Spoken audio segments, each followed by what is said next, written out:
Straight of Gibraltar, जिसे प्राचीन यूनानी और रोमनों द्वारा पिलर्स ऑफ हरक्यूलिस के नाम से जाना जाता था, एक तंग जलमार्ग है जो अटलांटिक महासागर को भूमध्य सागर से जोड़ता है। यह छोटा समुद्री मार्ग दुनिया के दो महत्वपूर्ण महाद्वीपों अफ्रीका और यूरोप के बीच से गुजरता है, जिनकी सबसे छोटी दूरी मात्र 13 किलोमीटर है। इस स्थान पर अफ्रीका और यूरोप इतने करीब आ जाते हैं कि एक तरफ खड़े होकर दूसरे महाद्वीप को आसानी से देखा जा सकता है।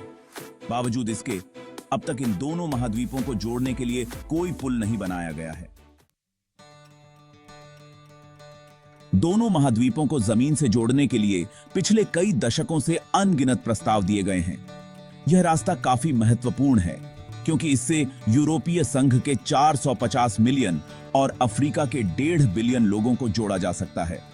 इसका दोनों महाद्वीपों की अर्थव्यवस्था पर बड़ा प्रभाव पड़ेगा, व्यापार बढ़ेगा, परिवहन में सुधार होगा और पर्यटन में भी इजाफा होगा। लेकिन सवाल यह है कि इतने सारे फायदे होने के बावजूद अब तक स्ट्रेट ऑफ जिब्राल्टर पर कोई पुल क्यों नहीं बनाया गया?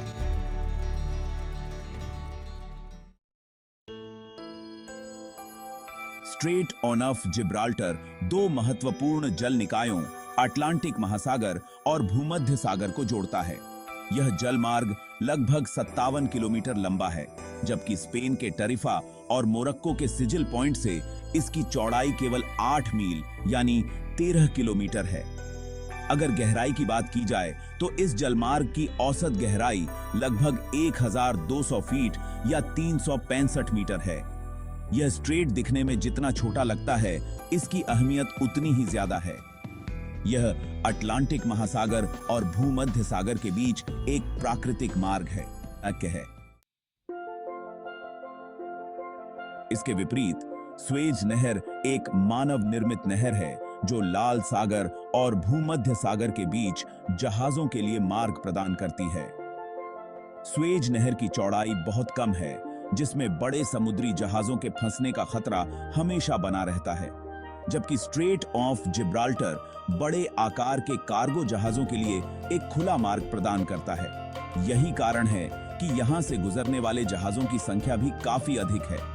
स्वेज नहर से हर साल 20,000 जहाज गुजरते हैं, पनामा नहर से 14,000 और हैरतांगेज रूप से स्ट्रेट ऑफ जिब्राल्टर से सालाना 1 लाख से ज्यादा जहाज गुजरते हैं।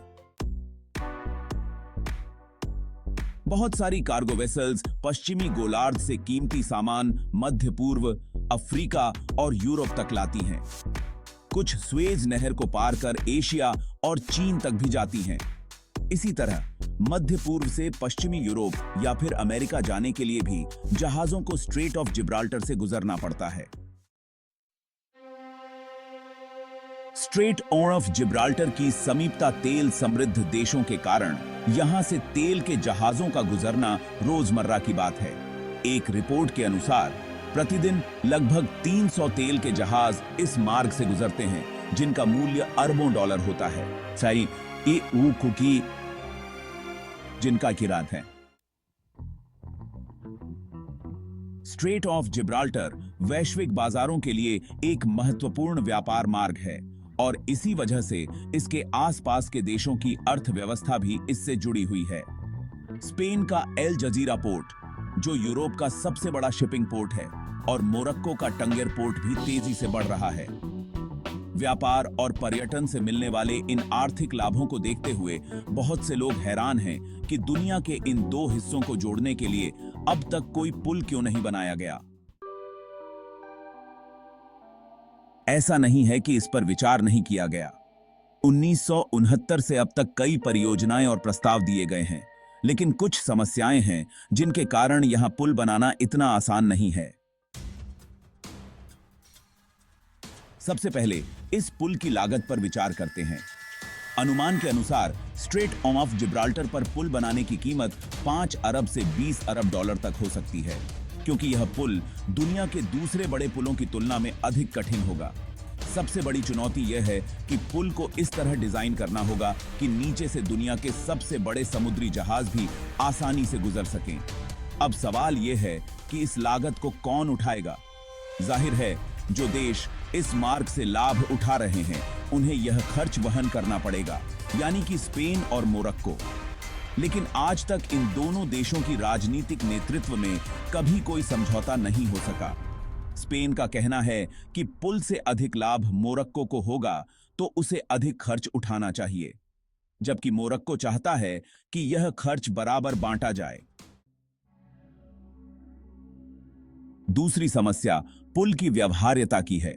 उदाहरण के लिए ब्रिटेन और फ्रांस के बीच बनाए गए चैनल टनल की बात करें तो इस पर 145 अरब डॉलर का खर्च आया था, लेकिन हर साल इस टनल को 2 करोड़ से ज्यादा यात्री इस्तेमाल करते हैं, जिससे इसकी लागत निकल आई है।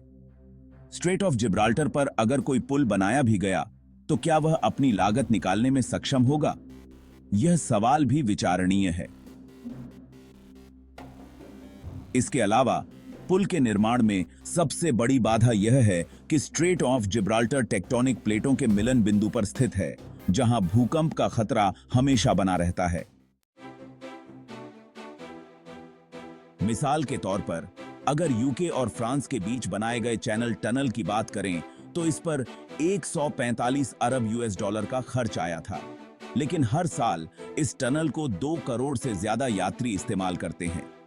एक यात्री यूके से फ्रांस तक 121 पाउंड या फिर 150 यूएस डॉलर में पहुंच सकता है, यानी हर साल यह टनल लगभग 30 अरब डॉलर की कमाई करता है, जो इसकी निर्माण लागत से भी दोगुनी है।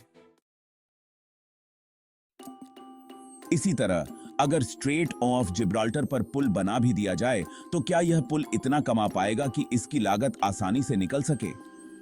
इस बात को लेकर संदेह है। मोरक्को एक ऐसा देश है जिसकी जीडीपी केवल 130 बिलियन डॉलर है, यानी पाकिस्तान से भी आधी। अगर यहां 5 अरब यूएस डॉलर का भी पुल बनाया जाए और कम से कम टिकट 20 डॉलर रखी जाए, तो जहां यूके और फ्रांस के चैनल टनल को सालाना 2 करोड़ यात्री इस्तेमाल कर रहे हैं, वहीं स्ट्रेट ऑफ जिब्राल्टर के पुल को सालाना 25 करोड़ यात्रियों के इस्तेमाल करने पर ही इसकी लागत निकाली जा सकेगी, जो कि एक बहुत बड़ी संख्या है। अगला मुद्दा पुल के निर्माण का है।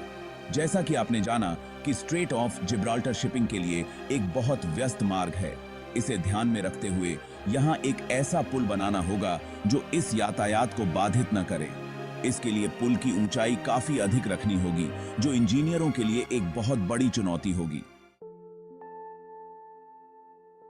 स्ट्रेट ऑफ जिब्राल्टर की औसत गहराई तो 1200 फीट है, लेकिन कुछ जगहों पर यह 3000 फीट से भी ज्यादा गहरा है, यानी दुनिया की सबसे ऊंची इमारत बुर्ज खलीफा से भी ज्यादा आज तक दुनिया के सबसे बड़े पुल पिलर मिलाओ वियाडक्ट में बने हुए हैं और उनकी ऊंचाई केवल 1104 फीट है।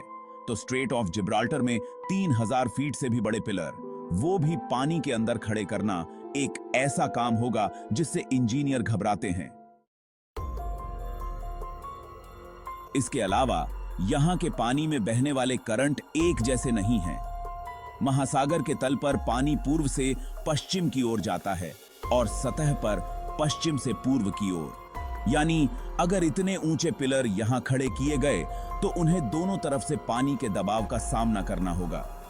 लेकिन इस पुल को सबसे बड़ा खतरा पानी में खड़े दुनिया के सबसे बड़े पिलर से नहीं, बल्कि धरती की टेक्टोनिक प्लेट से होगा।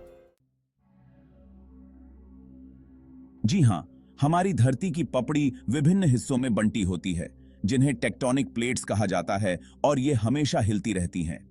जहां ये प्लेट्स मिलती हैं, वहां भूकंप यानी अर्थक्वेक आना बहुत आम बात है। दुर्भाग्य से अफ्रीकी और यूरेशियन प्लेट्स जहां मिलती हैं, वहीं स्ट्रेट ऑफ जिब्राल्टर स्थित है। अगर यहां पुल बन भी गया तो इसका नतीजा बहुत भयानक हो सकता है। इस क्षेत्र में भूकंप से बच पाना केवल समय का खेल है। उदाहरण के लिए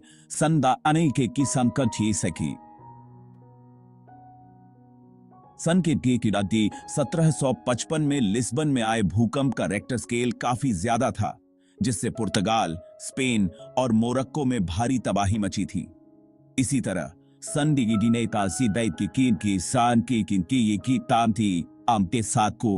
1960 में आए 5.7 रेक्टर स्केल के भूकंप ने मोरक्को के आगादीर शहर में भी भारी तबाही मचाई थी। स्ट्रेट ऑफ जिब्राल्टर पर पुल बनाने का मतलब है कि इसे अटलांटिक महासागर के तेज बहाव का सामना तो करना ही होगा, साथ ही 9 या 10 मैग्नीट्यूड के भूकंप को भी सहना होगा। इन सब खतरों के साथ साथ स्ट्रेट ऑफ जिब्राल्टर का महासागर तल भी स्थिर नहीं है। अनुसंधानकर्ताओं का कहना है कि स्ट्रेट के नीचे नरम मिट्टी की परतें हैं जो किसी भी संरचना को ठीक से सहारा नहीं दे सकती। यह नरम मिट्टी भूगर्भीय गतिविधियों या किसी भी प्रकार के दबाव के दौरान आसानी से खिसक सकती है। भूगर्भ शास्त्रियों ने चेतावनी दी है कि इस क्षेत्र में किसी भी प्रकार की निर्माण परियोजना इन मिट्टी की परतों के कारण असफल हो सकती है। हालांकि इसका मतलब यह नहीं है कि इन दोनों महाद्वीपों को किसी भी तरह नहीं जोड़ा जा सकता। कई वैकल्पिक प्रस्ताव दिए गए हैं, जैसे कि महासागर के नीचे से गुजरने वाला टनल, डब्बी की बाइक की बांध है, या जो यूके और फ्रांस के बीच बने चैनल टनल की तरह हो सकता है। लेकिन यह परियोजना की लागत को और भी बढ़ा देगा, जिससे इसकी व्यवहार्यता पर सवाल खड़े हो जाएंगे। दूसरी ओर स्पेन और यूरोपीय संघ के देश मानते हैं कि टनल या पुल बनने के बाद यूरोप में अफ्रीकी शरणार्थियों या अवैध प्रवासियों की संख्या बढ़ सकती है, जिसे नियंत्रित करना बहुत मुश्किल हो सकता है। यही सब कारण हैं जिनकी वजह से स्ट्रेट ऑफ जिब्राल्टर पर दोनों महाद्वीपों के इतने नजदीक होने के बावजूद अब तक कोई पुल नहीं बनाया गया है।